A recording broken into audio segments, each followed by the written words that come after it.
Bismillahir Rahmanir Rahim. Alhamdulillahi Rabbil Alameen. Wa sallallahu wa sallama ala Sayyidina Muhammad wa ala alihi wa sahbihi ajma'in. The schools of Islamic law.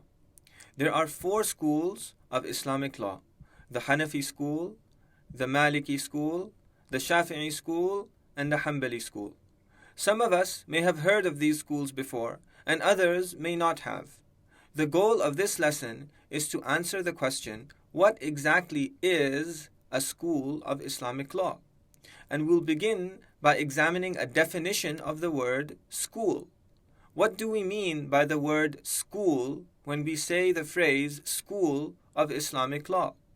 The word school here means a body or a group of scholars and pupils, people who are studying something, who adhere to a certain set of principles or methods.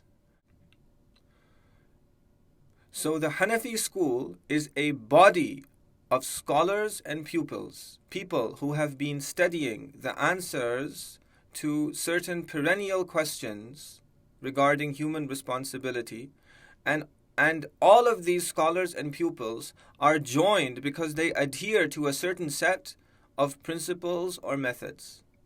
The Shafi'i school is a body, it's a group of scholars and pupils who adhere to a certain set of principles or methods, and because these principles and methods are identical, they are all gathered under the rubric of the Shafi'i school.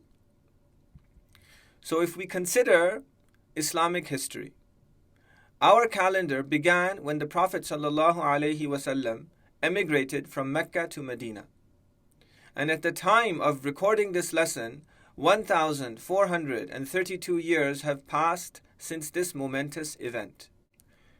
During this time, Muslims built a great civilization.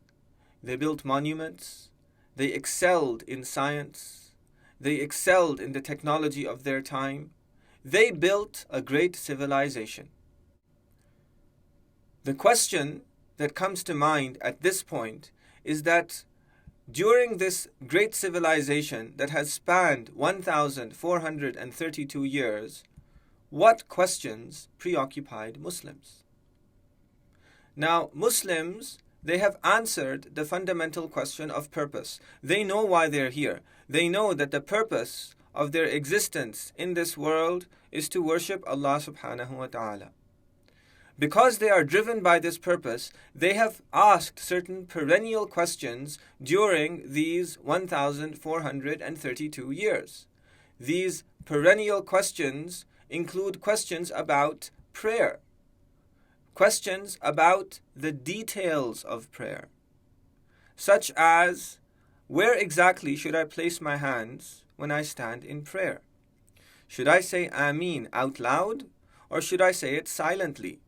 If I move a little bit in my prayer, will it invalidate my prayer? Muslims have asked perennially questions regarding the details of wudu. Is my wudu broken if I bleed? What about if I touch a member of the opposite sex? What is a minimal wudu? What if I don't have enough water? What if I don't have enough time? Muslims have perennially asked questions about the details of fasting. When exactly does the month of Ramadan begin? What if witness testimony conflicts with scientific evidence? What exactly invalidates my fast? If I insert something into my body from other than my mouth, for example, if somebody takes a suppository to treat an illness, or in modern times, if somebody takes an injection, does it invalidate the fast? Muslims have perennially asked questions about the details of zakat, about the details of hajj, about the details of marriage, about the details of buying and selling, about the details of dress, about the details of what is permissible to eat and what is not permissible to eat. Muslims have been asking these questions for a very long time. These are not new questions. These questions and many others were considered by great scholars during the 1,432 years of the Islamic calendar. These great scholars included the brilliant jurist Abu Yusuf, the chief judge of the Abbasid state at the peak of its glory, who organized an entire state, the greatest state of its time, according to the rulings of Islamic law.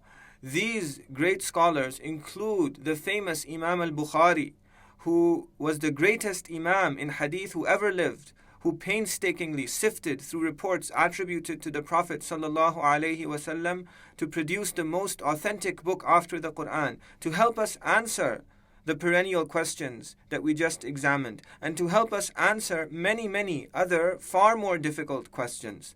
These great scholars include Imam al-Ghazali, the Imam of his time, a brilliant jurist, a brilliant intellectual who traveled the Islamic world and defended Islam against the challenges of his time, authored about 200 works, and was given the title of Hujjat al-Islam, the proof of Islam, the one who defended the entire religion against the challenges of its time.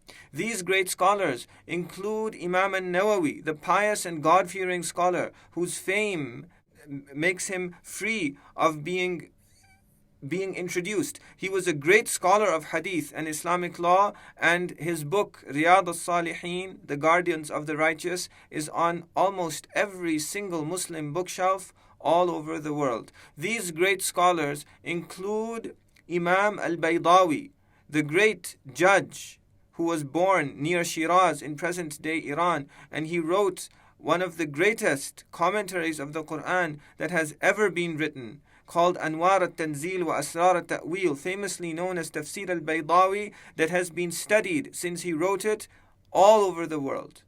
These great scholars include Ibn Hajar al-Asqalani, the Cairene scholar, the last of the great muhaddithin of the Islamic world, who memorized thousands and thousands and thousands of hadith of the Prophet ﷺ with their isnad. And he authored the exhaustive 14-volume commentary on Sahih al-Bukhari, Fath al-Bari Bisharh Sahih al-Bukhari, which virtually no student of religious learning can do without.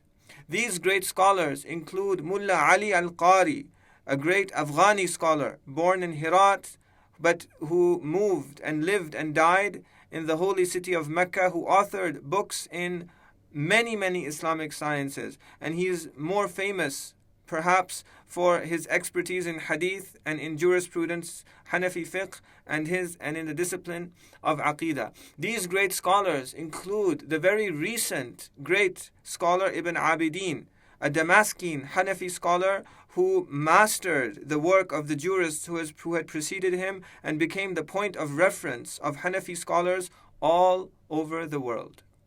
These great scholars, they investigated these perennial questions and many, many other questions. So these great scholars are a small part of the many, of the hundreds and of thousands of great, great scholars that have existed during these 1,432